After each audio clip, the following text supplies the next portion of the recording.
Kembali lagi di diskusi kita pada pagi hari ini nih, Mas Bawono lagi nih. Saya mau ke Mas Bawono dari aspek politiknya lagi ya, Mas Bawono ya. Kalau tadi closing di segmen sebelumnya, Mas Bawono kan mengatakan, ya memang tidak terlalu banyak imbas, tapi lebih memang yang diperlihatkan adalah ke gimmick ya, dengan segala macam variabel yang tadi Anda sampaikan seperti itu. Artinya, Mas Bawono, kalau publik menjadi bahan pembicaraan seperti itu, bisakah kita katakan pembicaraan itu juga belum berarti dia ternyata juga interest terhadap pasangan atau si calon tersebut? Ya, memang terutama pembicaraan di media sosial ya. Nah, itu kita lihat riuh rendah di media sosial itu kan yang terjadi di setiap hampir debat ya. Setiap selesai debat itu pasti ada riuh rendah di media sosial, dan itu kan sebenarnya lebih kepada hal-hal yang non substance gitu ya. Lebih kepada hal-hal yang misalnya aksi di panggung, gimmick dan sebagainya. Misalnya waktu debat Capres itu yang ketiga ada ramai di media sosial itu seperti Pak Prabowo ingin menahan menahan kesedihan, itu banyak di debat di Twitter itu dibahas. Kemarin misalnya soal sikap dari agak membungkuk Mas Gibran mencari jawaban dari Prof Mahfud, itu kan hal-hal yang non substance ya.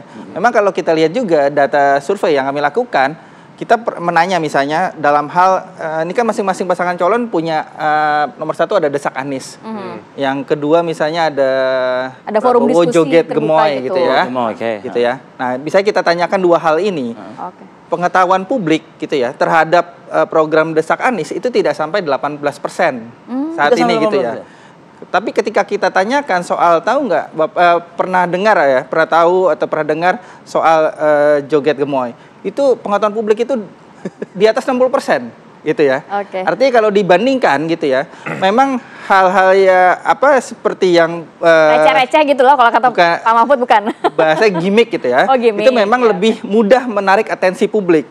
Sebenarnya mungkin saja dua hal ini, desak Anies dan joget gemoy itu merupakan program yang sangat baik gitu ya. Dia punya daya elektoral yang baik. Tapi mungkin secara keterjangkauan elektoral bagi pemilih kita itu beda dampaknya gitu. Gitu ya. Kan tentu kan dalam kampanye itu ada substance, ada non substance, itu dua-duanya perlu dikombinasikan gitu ya.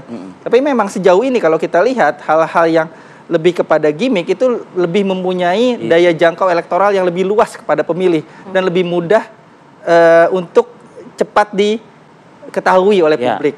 Mungkin nggak kita ajak juga untuk capres terakhir, debat terakhir ini, minimalisir gimmick aja lah, biar masyarakat pun juga dari yang tadi 18 aja nggak nyampe gitu, 18% aja nggak nyampe, kita rubah itu jadi yang tadi yang tertinggi joget gemoy tadi itu substansinya begitu loh ibaratnya. Ya tentu di debat, nah ini kesempatan kan debat terakhir ya, debat kelima, dan apalagi temanya itu soal hal-hal yang berdekatan sekali dengan pemilih kita. Kesejahteraan sosial, pendidikan itu kan masalah sehari-hari ya. Masuk masalah-masalah yang kalau kita survei di survei nasional itu biasanya di top 3 gitu ya. Soal keadilan sosial, kesejahteraan sosial, pendidikan related gitu ya. Lapangan pekerjaan dan sebagainya. Nah, saya kira ini kesempatan bagi setiap pasangan calon untuk meminimalisir tadi soal hal-hal yang non substance di panggung debat, gimmick dan sebagainya, tapi lebih kepada aksi-aksi konkret. Karena ini saya kira ini juga jadi jualan utama saya kira dari setiap pasangan calon, bagaimana soal menghadirkan kesejahteraan sosial, pendidikan dan sebagainya. Ini kesempatan terakhir saya kira di debat kelima nanti. Berarti bicara gimmick saya ingin ke Adri Martowardoyo nih.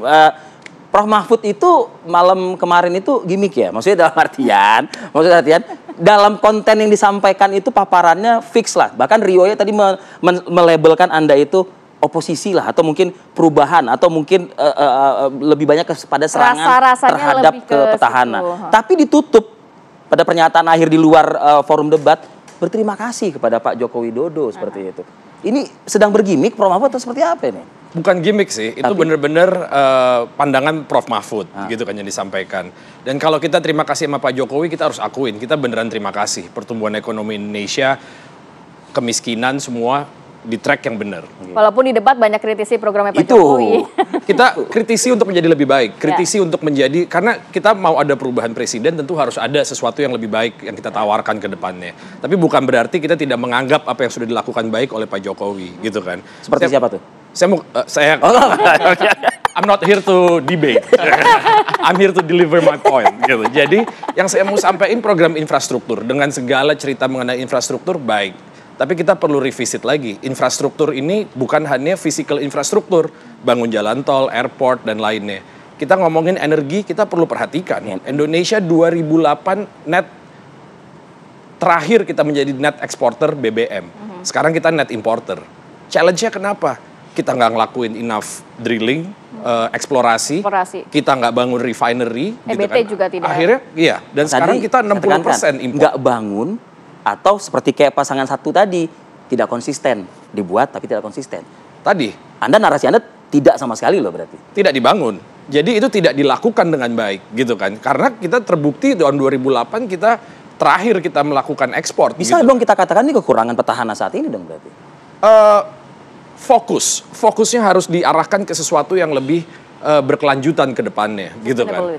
Lebih sustainable ke depannya. Tapi dengan melakukan lebih baik bukan berarti kita melupakan apa yang sudah dilakukan Pak Jokowi dengan baik gitu. Jadi infrastruktur tapi 03 ini akhirnya jadi oposisi rasanya ya, yang ditangkap publik kemarin di debat ini rasanya tidak akan melanjutkan program-program kerja Pak Jokowi lagi di bidang makanya yang kemarin gitu. Meluruskan itu ya. Kayaknya Mungkin jauh sekali dari itu. Yang kita pengen sampaikan adalah program yang sudah baik, kita harus perbaiki lebih baik lagi. Apakah ada kekurangan? Tentu ada kekurangan. Dari konsistensi, dari gimana kita menerapkan hukumnya di sana, dan kita udah lewat masa kompetisi, kita harus kolaborasi sekarang, gitu kan. Kalau kita mau maju, mau sustainable, ngomong SDG, ngomong apa, bahasanya adalah kolaborasi, gitu. Dan ngomong kolaborasi nggak ada yang lebih baik dari Pak Ganjar. Kita harus tahu dia adalah calon presiden gubernur pertama dari Indonesia. Beda sama gubernur DKI, gitu kan. Gubernur DKI kalau kita lihat, ini yang ditunggu sebetulnya tadi. Gubernur DKI kalau kita lihat dia menunjuk wali kotanya. Iya dong. Gubernur Jawa Tengah itu 35 bupati yang ditunjuk oleh rakyat dan wali kota. Jadi dia nggak bisa asal perintah. Beda ya? Beda. Jadi kan dia harus punya kemampuan untuk mendengarkan, meyakinkan, berkolaborasi, dan itu tantangan Indonesia ke depannya di dunia global bahwa di Indonesia adalah menyamakan isu mengenai perbedaan pendapat. Ini hal yang umum, tinggal gimana kita mendengarkan dan eksekusi gitu kan. Padahal Mas Rio catatannya udah banyak. Soal energi terutama. Soal energi ini kayaknya mau Jadi kita perlu lihat sosoknya itu tadi. Kita biarkan mereka selesai dulu. Silakan Mas Ari. Sebenarnya Mas Adri nggak tahu Jakarta 5 tahun yang lalu gitu. Selama periode Mas Anies. Nggak mungkin lah masa dia nggak tahu. Kan tinggal di Jakarta juga. Kolaborasi. Jakarta kota kolaborasi. Ya jadi kalau ngomong kolaborasi, Anies Baswedan sudah paling betul gitu. Bagaimana partisipasi publik itu. Kolaborasi sama siapa Anies Baswedan? Kolaborasi sama masyarakat. Nasdem. Misalkan. Sama pusat enggak ya? Sama pusat. Seringkali kita berjalan beriringan pada waktu itu. Tapi kan di kabinet, Mas. Saya lanjutkan dulu ya. Mas Adri ya.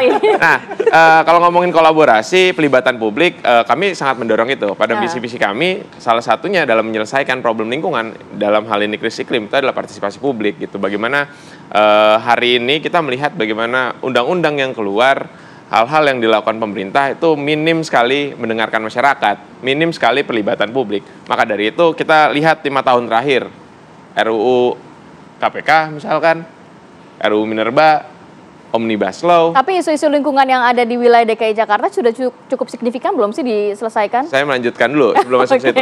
Saya penasaran aja sih, Mas. Ini minim partisipasi publik sebenarnya. Berarti ketika Mas Adri membanggakan bahwa Jokowi baik, coba dilihat lagi track recordnya begitu. Hari ini ada 5 tahun belakangan tuh ada gelombang-gelombang demonstrasi besar gitu.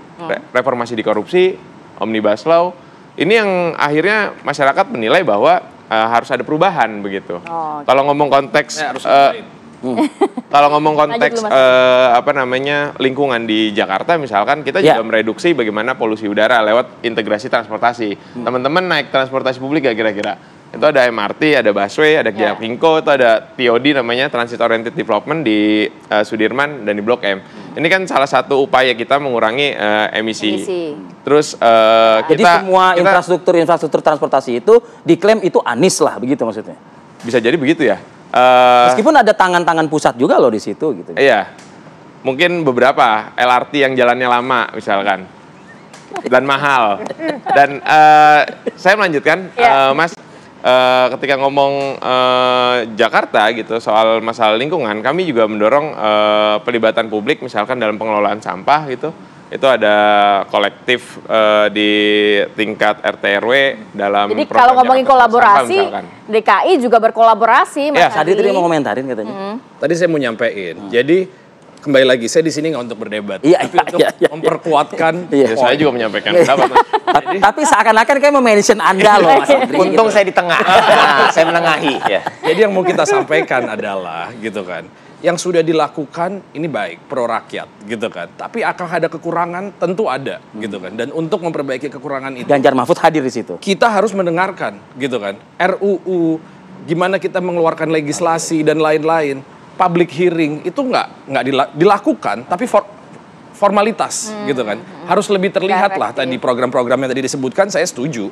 Itu tapi harus lebih bisa mendengarkan, dan kita harus lihat orang yang memang latar belakangnya adalah dari masyarakat sederhana gitu kan. Mereka bisa benar-benar mendengarkan topik-topik masyarakat adat dan semuanya. Dan kita perlu ketahui Indonesia diverse. Kita dalam melakukan legislasi undang-undang di DPR, kita perlu mempertimbangkan hukum-hukum adat, nggak hanya hukum positif aja gitu kan. Dan kita tahu di pasal 18B UUD 1945, masyarakat adat dan hukum adat diakui oleh negara gitu kan. Jadi kita harus holistik. Kasus-kasus mengenai hukum adat yang juga masih belum terselesaikan yang banyak, disampaikan Pak Mahfud ya. Jadi saya mau ngomong, kita ngomong jangan hanya di antara elit, kita harus involve juga masyarakat dalam membangun legislasi tersebut. Dan gitu, 2 periode PDIP RUU adat tidak juga selesai. Nah, silakan dijawab.